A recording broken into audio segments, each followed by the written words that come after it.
जब भगवान कुछ बालक से किशोर अवस्था में प्रवेश कर रहे हैं, राम जी की कथा तो 9 दिन में पूरी होने की चीज है, और भागवत में सुखदेव जी महाराज राम जी की कथा को परीक्षित जी को श्रवण करा रहे हैं। और विश्वामित्र जी आ गए हैं राम और लक्ष्मण को मांगने के लिए, और विश्वामित्र जी राम और लक्ष्मण को लेके चले हैं, तारका का वध किया है, और परमात्मा को लेके विश्वामित्र मुनि राम और लक्ष्मण को लेके कहां पहुंच गए हैं? जनकपुर में। जनकपुर कहां है? हमारे यहाँ मिथिलांचल को जनकपुर बोला जाता है, बिहार। देखिए ऐसे हैं जितने लोग भी हैं, बिहार और झारखंड में कोई अंतर है नहीं, सब बिहार वासी ही हैं।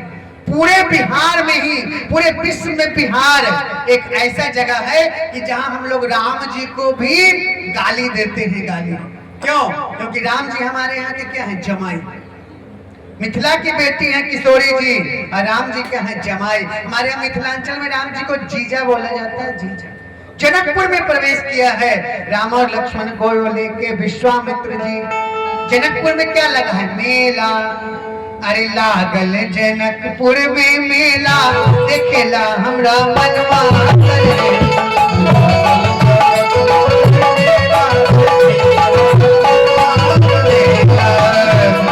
करेला सखी मनवा करेला। लागल जनकपुर में मेला, देखेला हमरा मनवा।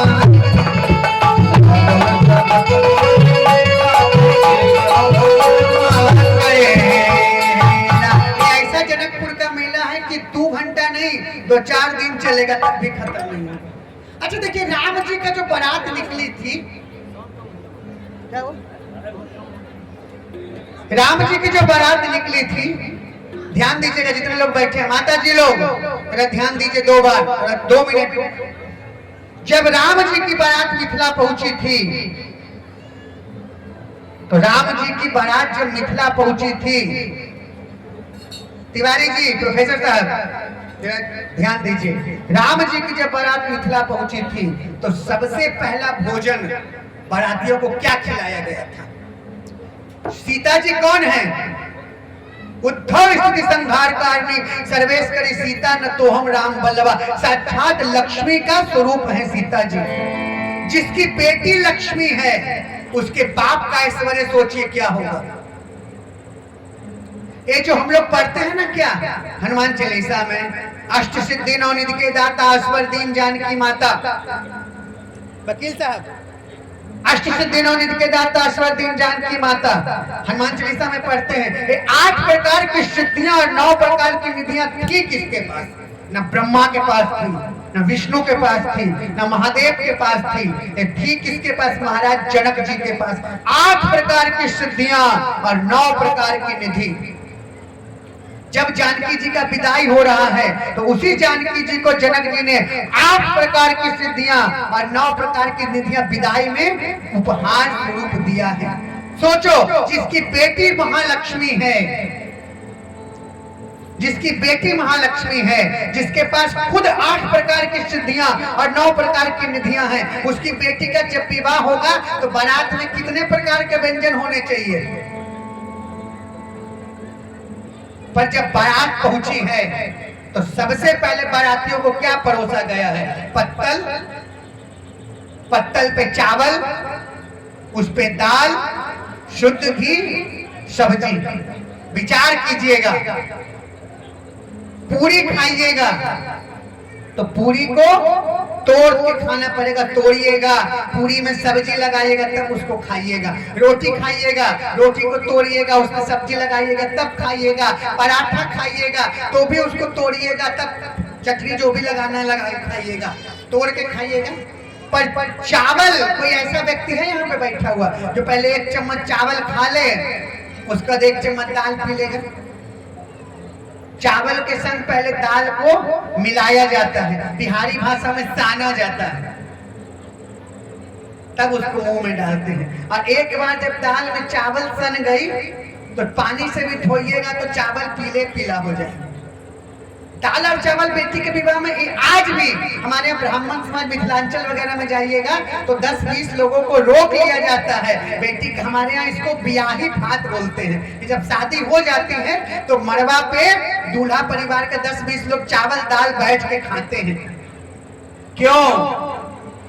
चावल दाल पुत्रियों के विवाह में इसलिए खाए जाते हैं। देखिए आप और हम जो इधर बैठे हैं हम लोग अपने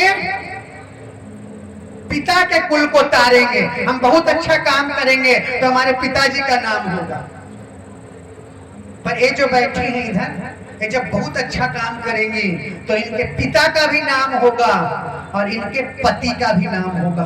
हम और आप एक कुल को तारेंगे, ये दो कुलों को तारेगी। तो दाल चावल बेटी के विवाह में इसलिए खिलाया जाता है कि अरे बेटी एक नैहर का पीहर का सीख है कि जैसे दाल में चावल मिल गई वैसे ही नैहर और ससुराल में दाल चावल के जैसा मिल जाना। ये नहीं कि जाते ही हरिया फोड़ रही जाए। कहीं कहीं तो 1 महीना भी नहीं होता है और बम बखेरा हिस्सा बंटवारा लग जाता है। कभी भाई से अगर बंटवारा करने की बात आए तो संपत्ति का नहीं विपत्ति का बंटवारा करने का विचार करिए। सबसे पहला भोजन परोसा गया है और जनकपुर में मेला लगा है। जनक जी को पता चला कि जनक जी को पता चला कि राम और लक्ष्मण आए हैं। विश्वामित्र जी लेके अपने स्वयंवर में बुलाया है और जब स्वयंवर लगा है चारों ओर राजा बैठे हैं, राम और लक्ष्मण जी भी बैठे हैं। ध्यान देके श्रवण कीजिएगा। महाराज जनक ने कहा कि राजागण जितने लोग निवेदित आए हैं सबको मैं महाराज जनक प्रणाम करता हूं और निवेदित करता हूं कि जो शंकर जी के पिनाक नामक धनुष को तोड़ देगा उसका विवाह अपनी पुत्री से करा दूंगा। कितने राजा आए हैं, एक बार में 10-10 हजार राजाओं ने भी अपना बल लगाया है पर धनुष टूट नहीं रहा है। जनक जी के आंखों से आंसू बहने लगे। उन्होंने कहा कि क्या कोई ऐसा वीर नहीं है, मैंने मूर्खावस्था में ऐसा प्रण ले लिया जिसके कारण मेरी पुत्री आजीवन कुमारी रह जाएगी। क्या धरती से विहीन भी, क्या वीरों से विहीन धरती हो गई है? कोई ऐसा नहीं है जो शंकर जी के धनुष को तोड़ के मेरी पुत्री का विवाह संपन्न करा ले। वहीं पे राम और लक्ष्मण जी बैठे हैं। लक्ष्मण जी ने कहा कि लक्ष्मण जी ने कहा कि अरे मूर्ख जनक तू जानता नहीं है जिस सभा में रघुवंशी राम और लक्ष्मण दशरथ के तो पुत्र विराजमान हो वहां ऐसी बात करने का साहस कोई नहीं कर सकता है। अगर मैं चाहूं तो लखन से कोप वचन जब बोले डगमगान वही दिग्गज डोले, पूरी पृथ्वी को डोला दूंगा। तू धनुष की बात करता है। गुरुदेव ने कहा कि लक्ष्मण अभी बैठ जाओ, जहां बड़ा भाई विराजमान हो वहां छोटों को ज्यादा। देखिए हमारे यहाँ कहा जाता है कि जो ज्यादा बोले वो सियार का काम करता, रात भर हा हा हा करते रहे।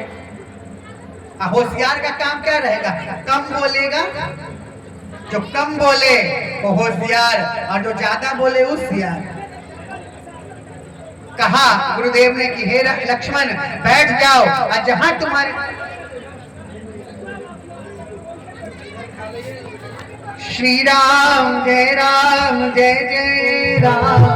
श्री राम जय जय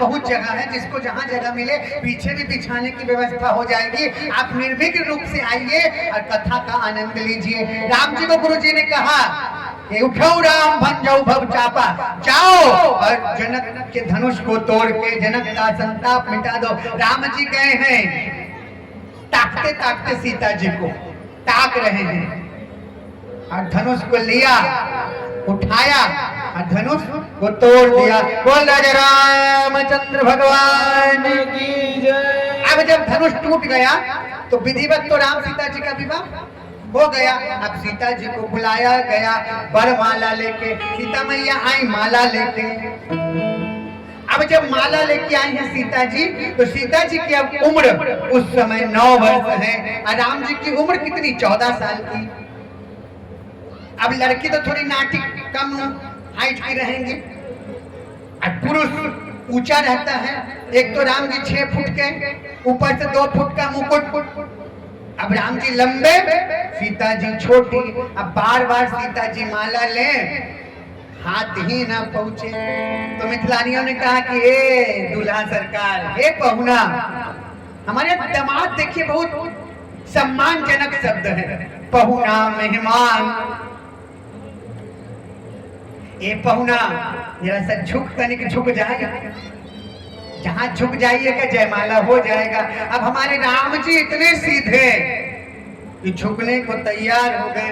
लक्ष्मण जी ने कहा भैया भैया भैया झुकना नहीं, जो अगर अभी झुक गए तो भाभी जिंदगी भर झुकाते रहेंगे। धनुष तोड़ा है, अब जाने कैसे जयमाला पहनाएंगे। मिथिलानियां कहती हैं, बड़ा सुंदर मिथिलांचल का भाव, अरे झुक जइयो तनिक रघुबीर, लली मेरी छोटी सी झुक जइयो।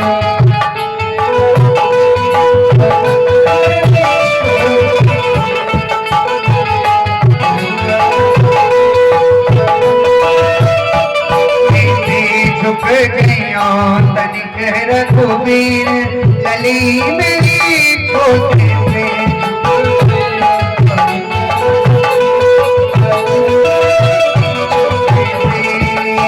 सुनहु बिने दशरथ के लाला, सुनहु बिने दशरथ के लाला, सुनहु बिने पहनऊ आज विजय जय माला,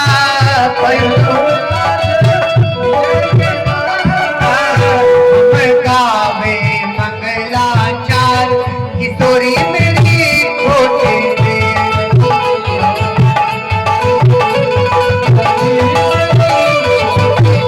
झुक गइयो तनिक रघुबीर, लली मेरी छोटी।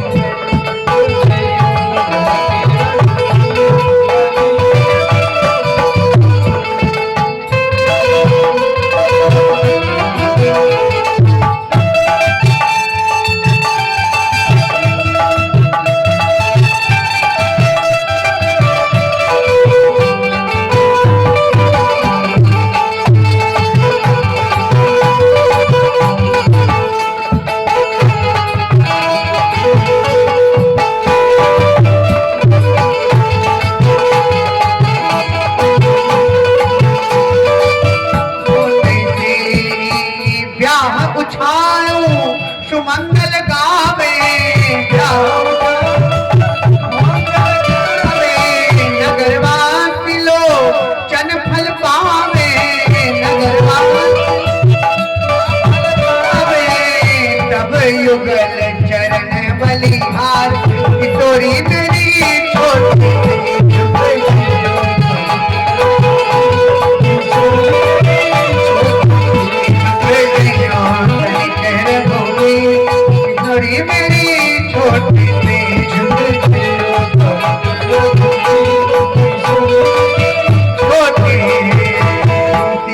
अब ना राम जी झुक रहे हैं और न किशोरी जी उतनी दूर पहुंच रही हैं।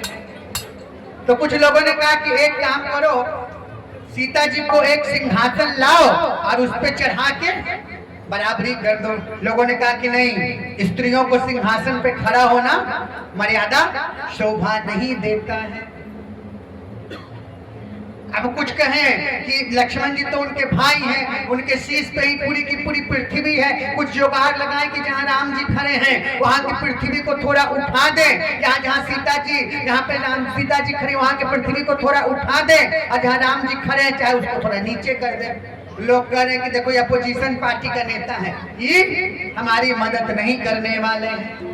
वही कहीं कहीं कहा जाता है कि उसी संत सभा में हमारे भोलेनाथ विराजमान हैं। बोले शंकर भगवान की जय।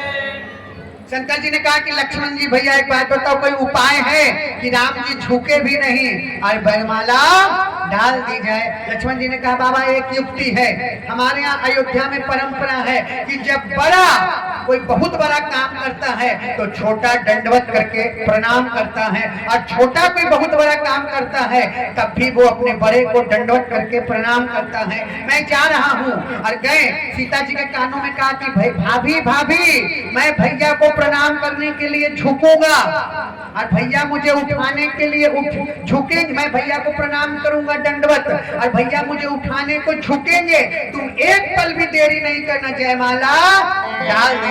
अब गए हैं राम जी के पास लक्ष्मण जी, भैया आपने अयोध्या की विजय पताका पूरी की पूरी जनकपुर में लहरा दी है, हम आपको दंडवत करते हैं। देखिए पहले हमारे यहाँ दंडवत प्रणाम करने की व्यवस्था थी।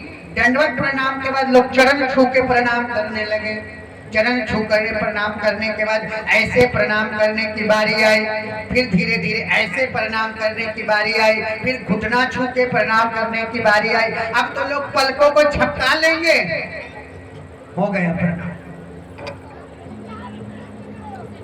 सारी मर्यादा पश्चिमी सभ्यता वाली। अब लक्ष्मण जी गए, भैया आपने अयोध्या की विजय पताका पूरी की पूरी जनकपुर में लहरा दी है, हम आपको दंडवत करते हैं। और जहां दंडवत किया राम जी उठाने की ओर झुके हैं। सीता मैया ने कहा कि अब पछताए तो होत क्या, जब चिड़िया चुग गई थे तुरंत जयमाला डाल दिया। बोले दूल्हा सरकार की जय। और जयमाला डाल दिया, सारी व्यवस्था बन गई। विश्वामित्र जी ने कहा जनक जी को कि महाराज एक काम करिए, नियमानुकूल तो विवाह हो गया, पर आप अयोध्या के राजा दशरथ जी को, महाराज दशरथ जी को संदेश भेजिए कि वो बारात लेके आए।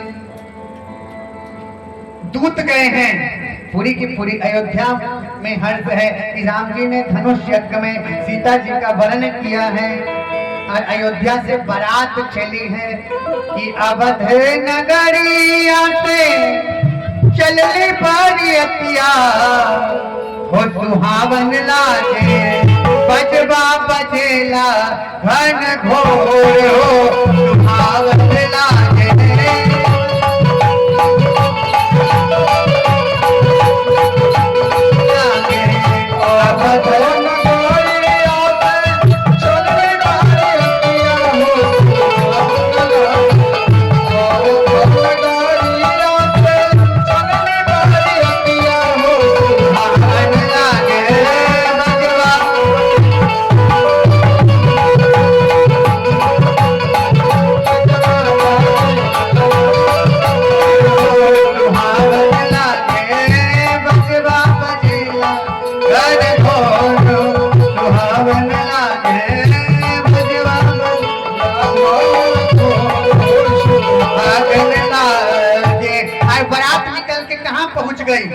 जनकपुर में पहुंच गई है, पूरे और हर ओर आनंद है। ठीक जोग लगन ग्रह भारत थी, शकल भयो अनुकूल और हर ओर आनंद है। अयोध्या की बारात जनकपुर में पहुंच गई है, राम और सीता जी का विवाह हो रहा है और मिथिलानियां गाती हैं, अरे आज मिथिला नगरिया निहाल सकिया, आज मिथिला नगरी या निहाल सकिया।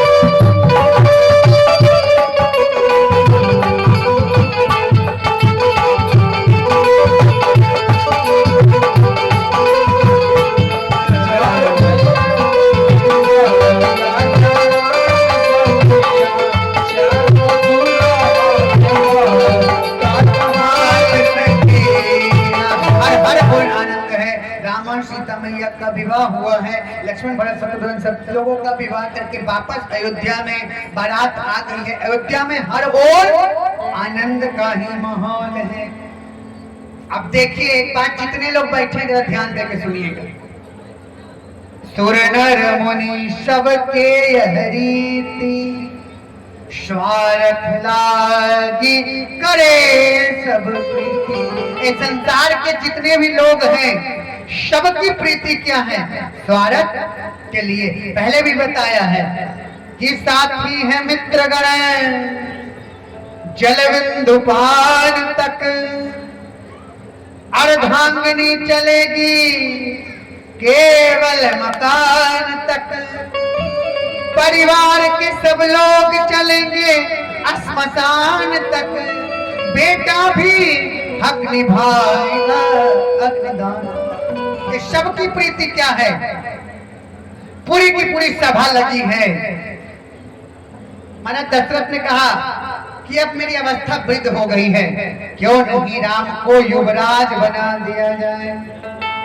राम अछत युवराज पद राज ही देव हो। अब जहां राम जी को राजा बनाने की बात आई, ऊपर अयोध्या में क्या मच गई? खलबली। देवताओं का निवास क्या है? ऊपर। अच्छा एक बात बताइए, स्वर्ग कहाँ है और नरक कहाँ है?